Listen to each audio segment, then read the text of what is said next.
Okay, welcome. We're going to work together on a problem this morning. So again, we're talking about displaying and summarizing quantitative data. So hopefully you've all viewed video 1, and currently we are going to work together through a problem. And this problem is about displaying and summarizing quantitative data. Just a review from video 1. In order to summarize the distribution of quantitative data, we need to talk about shape, center, spread, and any unusual features we see in the graph. So when we talk about shape, we talk about whether or not the graph is symmetric or skewed. When we talk about center, we talk about the mean if it's symmetric or the median if the graph is skewed. When we talk about spread, if the graph is symmetric, we talk about standard deviation. If the graph is skewed, we talk about IQR, or interquartile range. And then again, we always want to talk about unusual features of our distribution.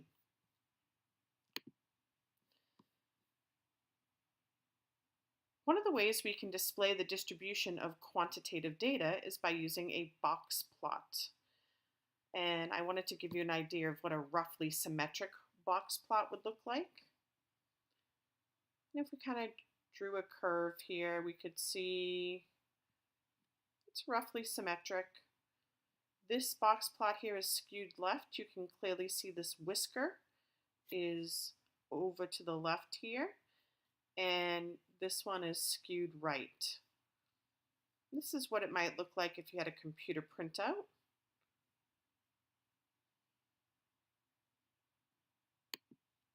This is what it might look like if you're using a graphing calculator. And obviously this is from the graphing calculator that has the different colors. Here's what a symmetric distribution would look like. Here's a skewed left distribution with an outlier. And an outlier is an unusual value. It just doesn't seem to fit with the rest of the data. And again, as we progress through AP statistics, we will define outlier. Here's a skewed right. You can clearly see this tail here. Look at the tail. Here's a skewed right box plot. And again, it has an upper or higher outlier, which is an unusual feature. Okay, so this is what box plots would look like on a graphing calculator. Here you have 3 different box plots.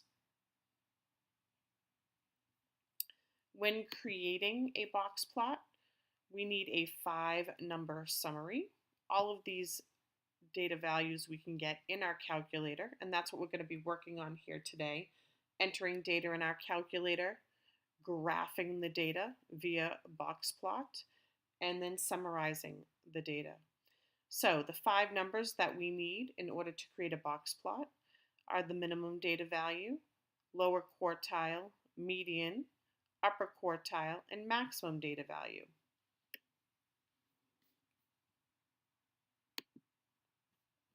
So let's take a look at our prompt. The Great One. During his 20 seasons in the NHL, Wayne Gretzky scored 50% more points than anyone who ever played professional hockey. He accomplished this amazing feat while playing in 280 fewer games than Gordon Howe, the previous record holder. Here are the number of games Gretzky played during each season. So in the first season, he played 79 games. Then he played 80 games, and the third season 80 games, etc., etc.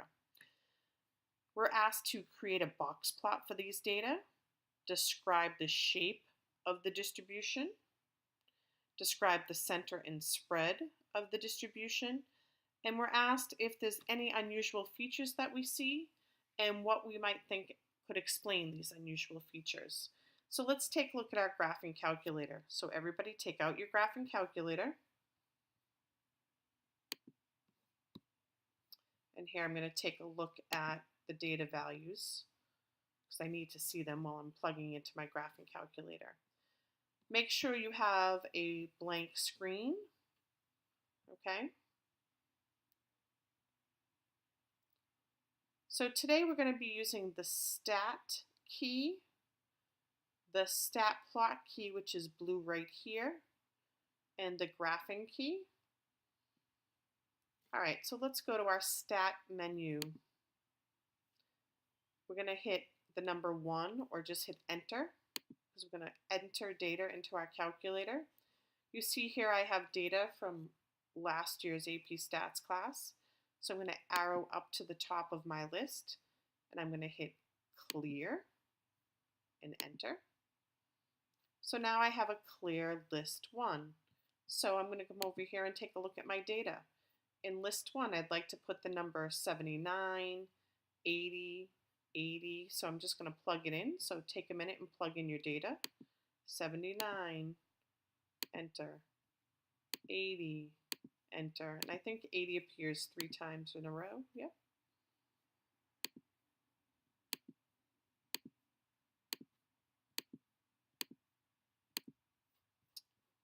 Then it was 74, 80, and 80.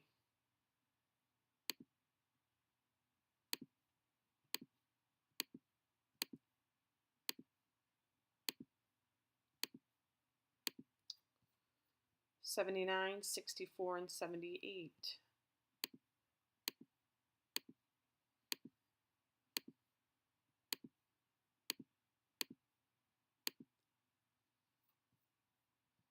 $73, $78, $74.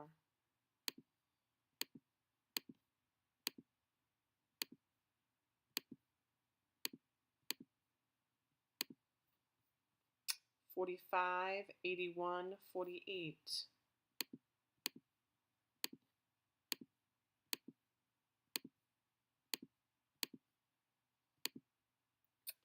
$80, $82, $82, and $70.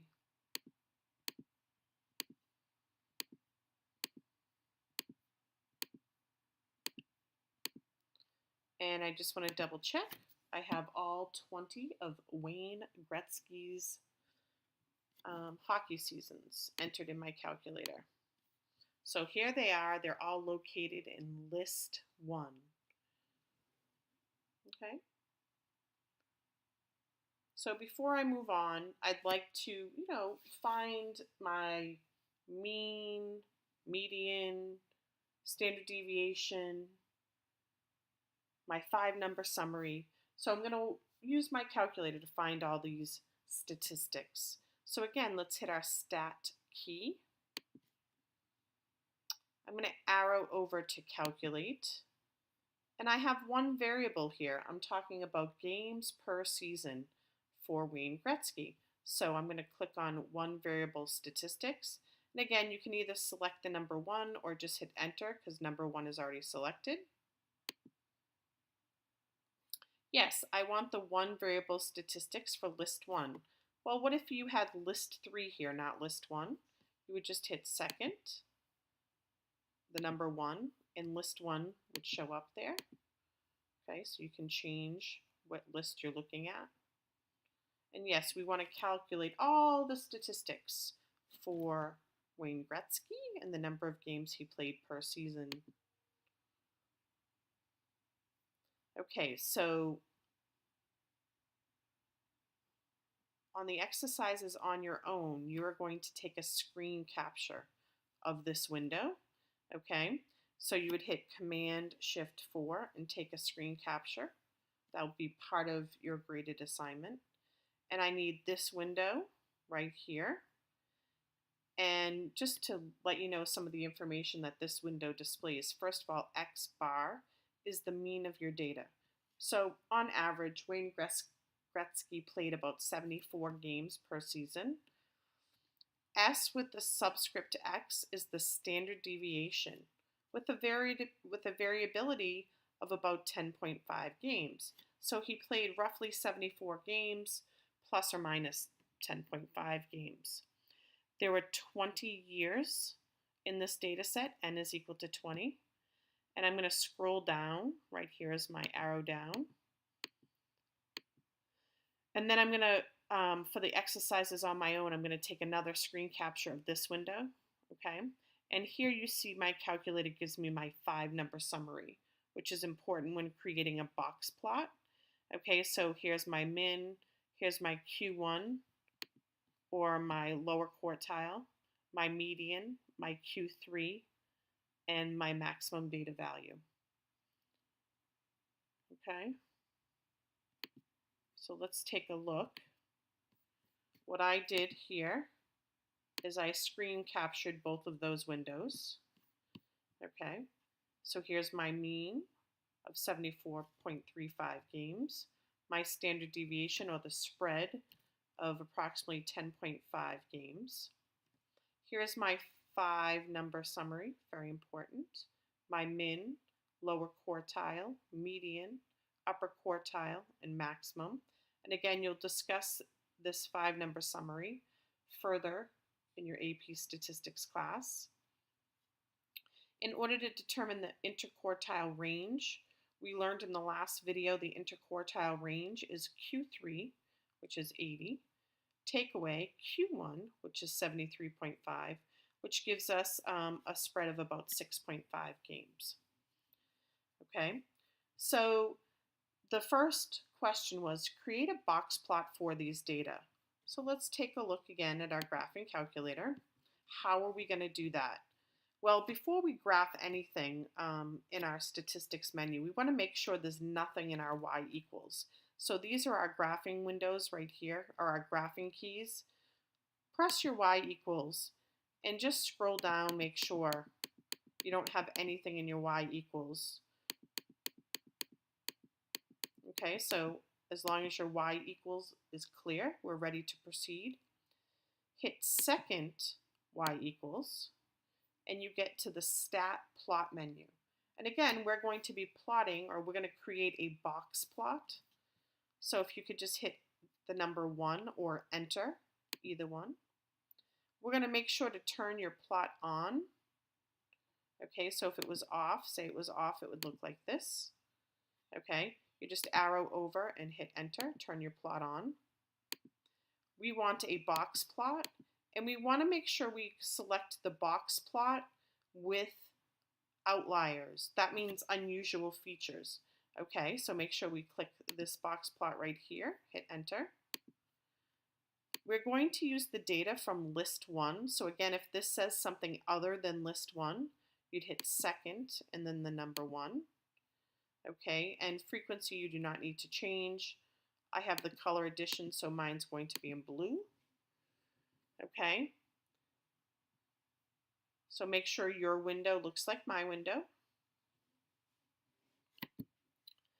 We're now going to hit the zoom key, and we're going to either arrow down and hit the number 9 or just select the number 9. So I'd hit 9, and we get my box plot.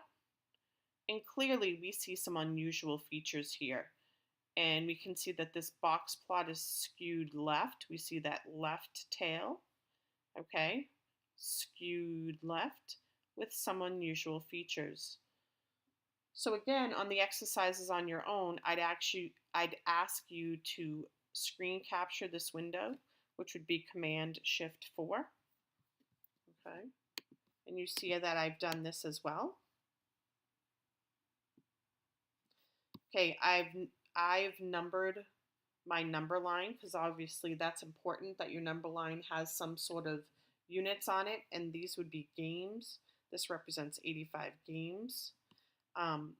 You do not need to do that for exercises on your own. I'm the teacher and I'm trying to present a good model. So I've asked you to describe the shape of this distribution. Again, clearly you can see this distribution is skewed left. Okay, that would be its shape. Okay, describe the center and spread of the distribution. In video 1, we learned if our distribution is skewed, we should use the median to describe the center. And again, the median is right here. The median was 79. And we should use the IQR to describe the spread. And the IQR is Q3, which is right here. Take away Q1, which is right here, which gives us 6.5 games.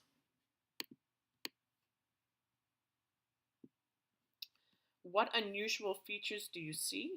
Well, clearly these 2 seasons appear to be unusual, okay? And if I look back on my graphing calculator, okay, and I hit the trace key, I can arrow over. During these 2 seasons, Gretzky only played 45 games during one of the season and 48 during the other season. That seems very unusual. It seems very low.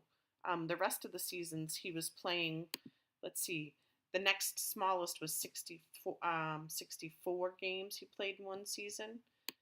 But then you can clearly see 74 games in a season. So again, these numbers of 45 and 48 seem to be very unusual and unusually low. So what unusual features do you see, and what do you think might explain this? 2 seasons are low outliers, and here they are right here.